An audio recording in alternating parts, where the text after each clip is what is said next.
12 vị cao đồ đầu tiên. Qua đến mùng 9 tháng 1, nhằm viếng Đức Chí Tôn, ông Vương Quang Kỳ thiết đàn tại nhà riêng ở số 80 đường La Grandier, nay là đường Gia Long, Đức Thượng Đế giáng cơ. Bửu tòa, thờ thới trổ thêm hoa.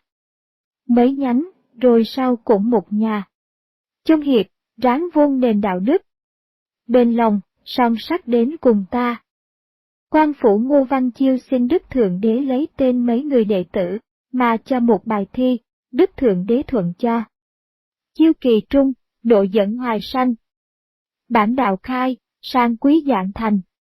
Hậu đức tác cư, thiên địa cảnh.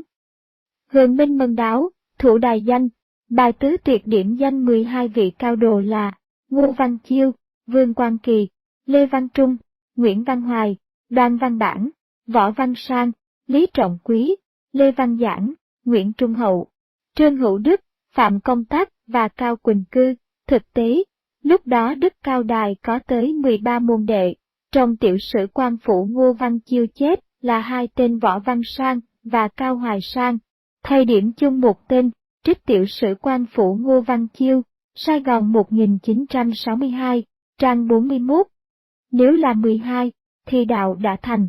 Chính cái chưa xong số 13 mới biến dịch đạo truyền tới Thất Ức Nhiên, giống như trong kinh dịch quẻ 63, là kỳ tế, đã xong, nhưng đến quẻ cuối 64 là vị tế, chưa xong.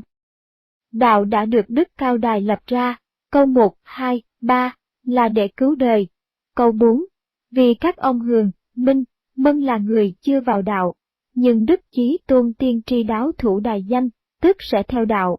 Đạo lập ra để tận độ chúng sanh và độ đời từ lúc còn hoài sanh, trong bụng mẹ.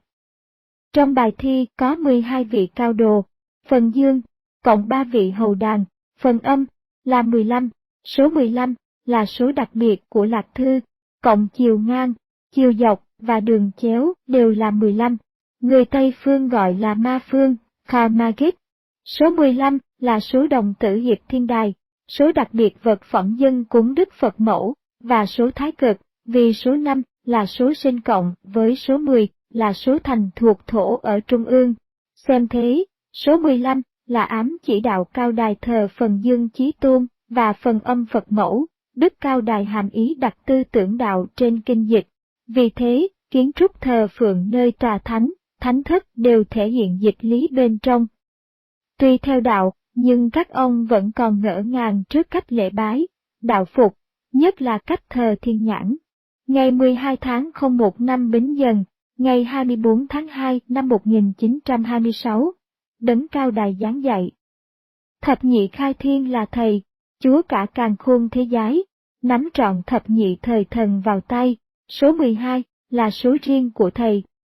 Chưa phải hồi các con biết đặng tại sao vẽ thánh tượng con mắt mà thờ thầy, song thầy nói sơ lược cho hiểu chút đỉnh.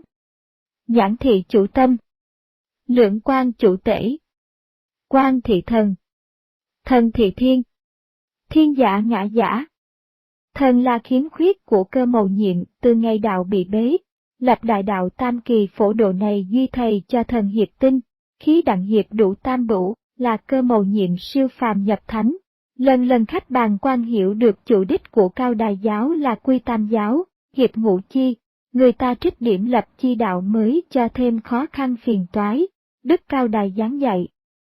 Vốn từ trước thầy lập ra ngũ chi đại đạo là nhân đạo, thần đạo, thánh đạo, tiên đạo, Phật đạo, tùy theo phong hóa của nhân loại mà gây chánh giáo, là vì khi trước càng vô đắc kháng, khôn vô đắc duyệt, thì nhân loại duy có hành đạo nơi tư phương, mà thôi. Còn nay thì nhân loại đã hiệp đồng, càng khôn dĩ tận thức, thì lại bị phần nhiều đạo ấy, mà nhân loại bị nghịch lẫn nhau, nên thầy mới quy nguyên phục nhất. Lại nữa thầy giao thánh giáo cho tay phàm, càng ngày lại càng xa thánh giáo, mà lập ra phàm giáo,